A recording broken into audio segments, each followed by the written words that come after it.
இன்றைக்கி நாம் ரிஷபம் ராசிக்கு நவம்பர் மாத ராசி பலன்கள் பொது பலனாக பார்க்க போகிறோங்க.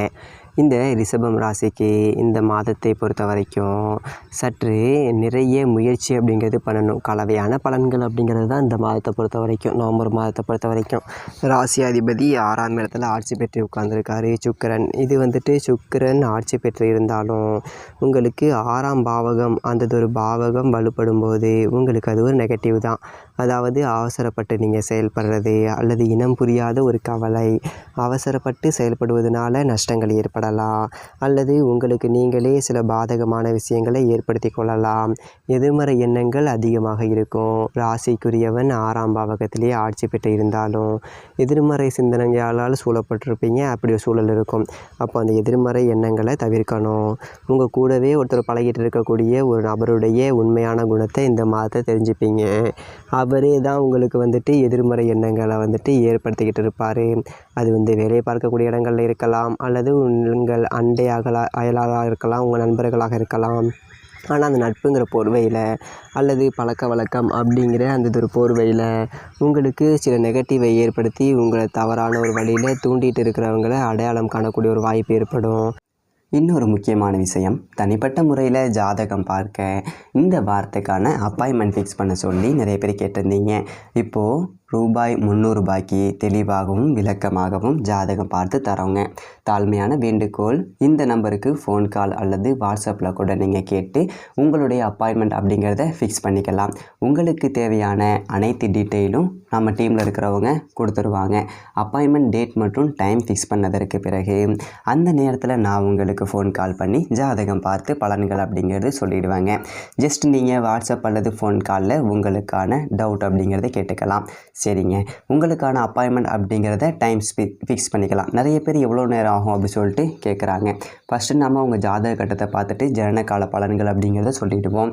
அதாவது உங்கள் ஜாதகக்காரங்களுடைய வாழ்க்கை எப்படி இருக்கும், கேரக்டர் எப்படி இருக்கும் அப்படிங்கிறத சொல்லிவிடுவோம்.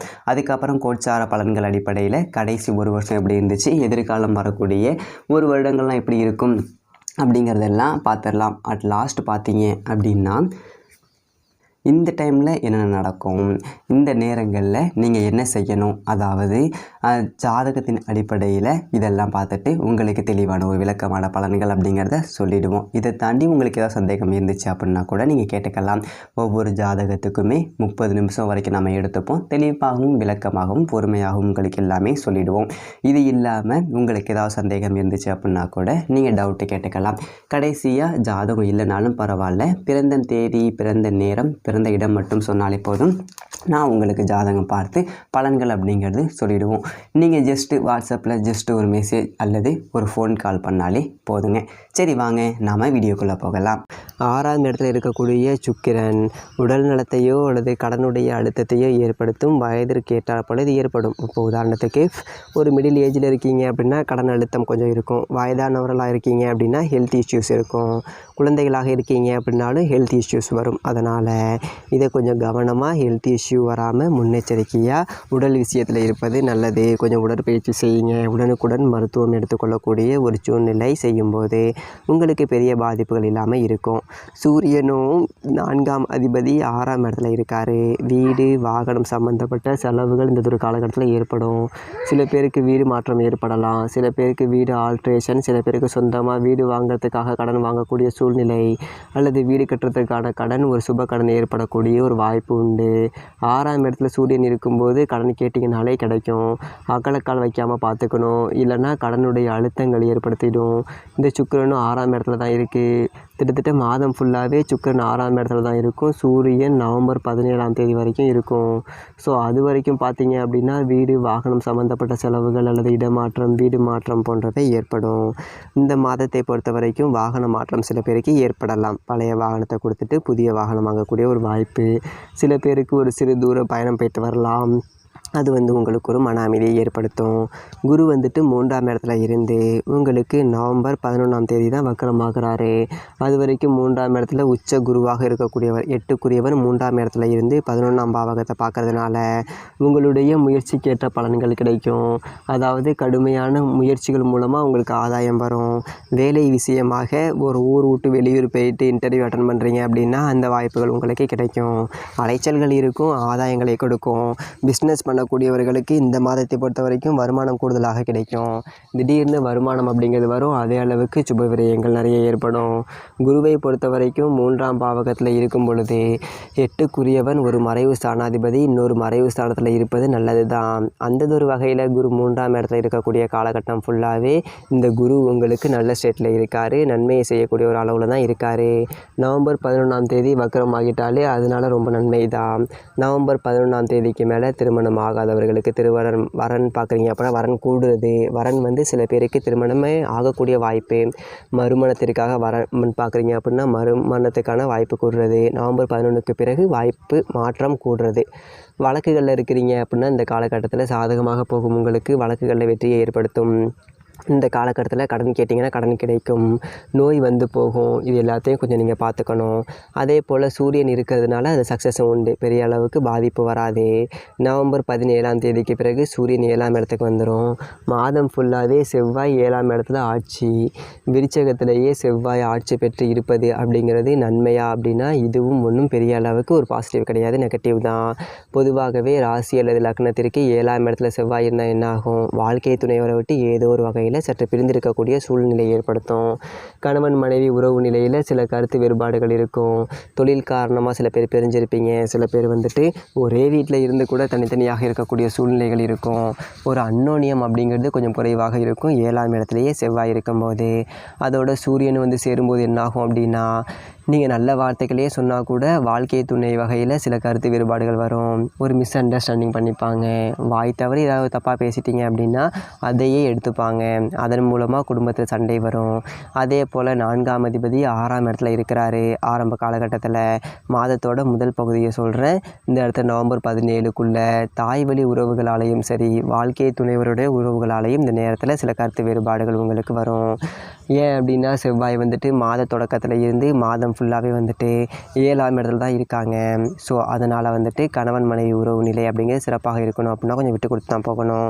தொழில் காரணமாக பிரிஞ்சிருக்கீங்க அப்படின்னா பெரிய அளவுக்கு பிரச்சனை கிடையாது.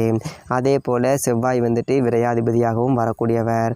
விரையாதிபதி 7ஆம் இடத்துல ஆட்சி பெறும்போது சில பேருக்கு சண்டை சச்சரவே இல்லை. ஆனால் வாழ்க்கை துணைவர் வகையில் செலவுகள் ஏற்படும். அந்த ஹெல்த் இஷ்யூ அதுக்கு நீங்கள் செலவு பண்ணலாம். வாழ்க்கை துணைவருக்கு உடம்பு பாதிப்பு இல்லை அதுக்கு செலவு பண்ணுறது, இல்லை வாழ்க்கை துணைவருக்கு ஆடம்பர பொருட்கள் வாங்கி கொடுக்கறது, இந்த மாதிரியான செலவுகள் உங்களுக்கு உண்டு. 7ஆம் அதிபதி தான் 12ஆம் அதிபதி. அப்போது இந்த 7ஆம் பாவகத்திலேயே செவ்வாய் ஆட்சி பெறுவது ஒன்றும் பெரிய அளவுக்கு நன்மை இல்லை. அதே போல் சுக்கிரன் 6ஆம் இடத்துல ஆட்சி பெறுவதும் பெரிய அளவுக்கு நன்மை கிடையாது. சூரியன் 6ஆம் இடத்துல இருக்கும்போது நன்மை. அதே சூரியன் உங்களுக்கு 7ஆம் இடத்துக்கு வரும்போது பெரிய அளவுக்கு பாதிப்பு, பெரிதாக நன்மை கிடையாது. ஓகேங்களா? சூரியனும் செவ்வாயும் புதனும் அங்கேயே தான் இருக்காங்க. புதன் பார்த்திங்க அப்படின்னா நவம்பர் 9ஆம் தேதி வக்ரம். நவம்பர் 24ஆம் தேதி வக்ர நிவர்த்தி ஆகுது. புதன் வக்ரமும் பார்த்திங்க அப்படின்னா உங்களுக்கு 2க்குரியவன் மட்டும் 5ஆம் அதிபதி. அப்போ புதன் வக்ரமாவது இந்த ரிஷபம் ராசிக்கு அப்படிங்கிறது நல்லதா அப்படின்னா நல்லது இல்லை, கெட்டது தான். ஏன்னா ராசிக்கு 2ஆம் அதிபதி. வக்ரமாகும்போது எதிர்பார்த்த பண வரவு சில தடைகள் அப்புறம் வரும். அப்புறம் கேட்ட இடத்துல பணத்தை வந்துடும். அதாவது பணம் வந்தாலே செலவுகள் அதிகமாகும். அதே மாதிரி பணம் எக்ஸ்பென்சஸ் அதிகமாகும். பண தட்டுப்பாடுகளும் சில பேருக்கு ஏற்படும். அதாவது 2க்குரியவன் தன் வீட்டுக்கு 6ஆம் வீட்டில் இருக்கார். குடும்ப வாழ்க்கையிலேயும் கருத்து வேறுபாடுகள் இருக்கும்.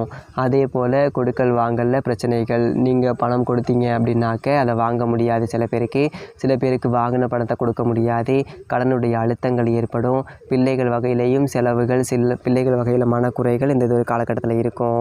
இந்த வக்ர காலகட்டத்தில் நவம்பர் 9ஆம் தேதியிலிருந்து நவம்பர் 24ஆம் தேதி வரைக்கும் புதன் வக்ர நிவர்த்தி ஆகும்போது பணம் விஷயத்தில் கேர்ஃபுல்லாக இருங்க. அதாவது கொடுக்கல் வாங்கல் அதில் ஒரு எவிடன்ஸ் மேக் பண்ணிக்கோங்க.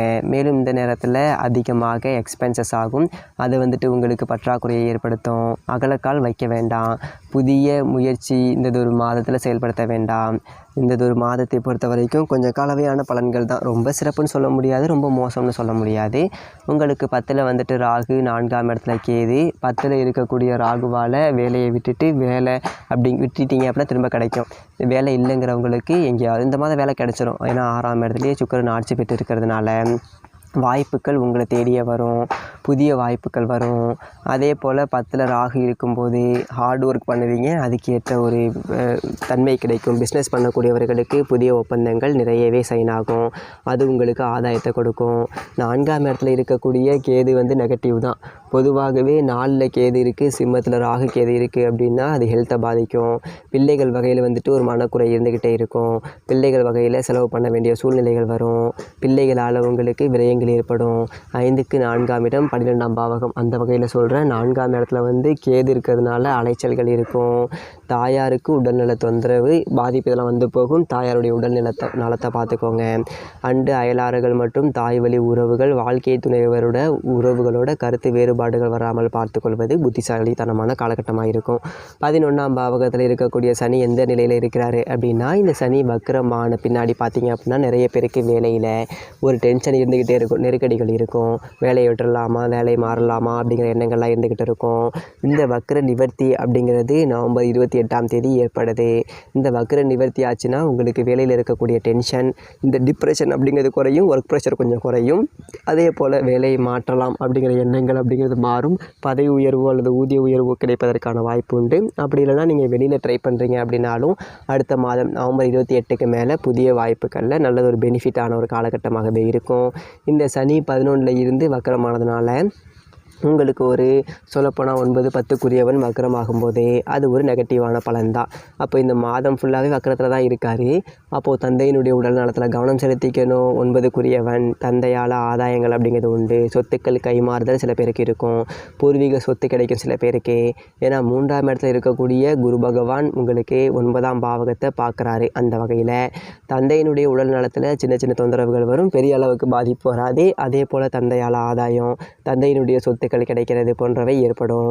சில பேருக்கு புத்திர பாக்கியம் இல்லாதவர்களுக்கு புத்திர பாக்கியம் கிடைக்கக்கூடிய வாய்ப்பு உண்டு. இந்த குரு வக்கரமான பின்பும் நன்மை தான். அதாவது நவம்பர் 11ல் இருந்து குரு 3ஆம் இடத்துல இருப்பது வக்கரம் ஆகாது இருக்கக்கூடிய காலகட்டமும் நன்மை தான். மறைவு ஸ்தானாதிபதி இன்னொரு மறைவு ஸ்தானத்தில் இருப்பது அப்படிங்கிறது நன்மை. அந்த வகையில் சில பாக்கியங்கள் கைகூடும். திருமணத்திற்காக வரன் பார்க்குறீங்க அப்படின்னா வரன்கள் அமையும், அதெல்லாம் பாசிட்டிவாக இருக்குது. அதே போல் புத்திர பாக்கியம் கிடைக்கும். முயற்சிகள் கடுமையாக இருந்தாலும் உங்களுக்கு கடைசி முயற்சி சக்ஸஸ் ஆகிடும். அதாவது முயற்சியே சக்ஸஸ் ஆகலை, உங்களை நீங்களாக ஒரு வளத்தை விட்டவங்களாக கூட உங்களுக்கு எதிராக இருக்கக்கூடிய ஒரு சூழ்நிலைகள் இதெல்லாம் ஆரம்பத்தில் இருக்கும். ஆனால் மாத முடிவில் பார்த்தீங்க அப்படின்னா அவங்களே உங்ககிட்ட சரண்டர் ஆவதற்கான ஒரு வாய்ப்புகள் வரும். அந்த வகையில் பார்த்தீங்க அப்படின்னா இந்த மாதம் சில விஷயங்கள் உங்களுக்கு நன்மையை தரும். இந்த மாதத்தை பொறுத்த வரைக்கும் படிக்கக்கூடிய மாணவர்களை பொறுத்த வரைக்கும் ஆரம்ப கல்வி படிக்கக்கூடிய மாணவர்களுக்கு உடல்நல விஷயத்தில் கவனம் செலுத்துவீங்க. சற்று மந்தமாக அல்லது கொஞ்சம் ஆவரேஜாக படிக்கிற மாதிரி இருக்கும். உயர்கல்வி படிக்கக்கூடிய மாணவர்களை பொறுத்த வரைக்கும் இந்த ஒரு காலகட்டத்தில் தேவையற்ற ஃப்ரெண்ட்ஷிப்பு அல்லது சோசியல் மீடியாக்களில் கவனம் செலுத்துறதுனால தேவையற்ற நட்பு, தேவையற்ற காதல் போன்றவை கூட உங்களை மன உளைச்சல் அப்படிங்கிறத கொடுக்கும்.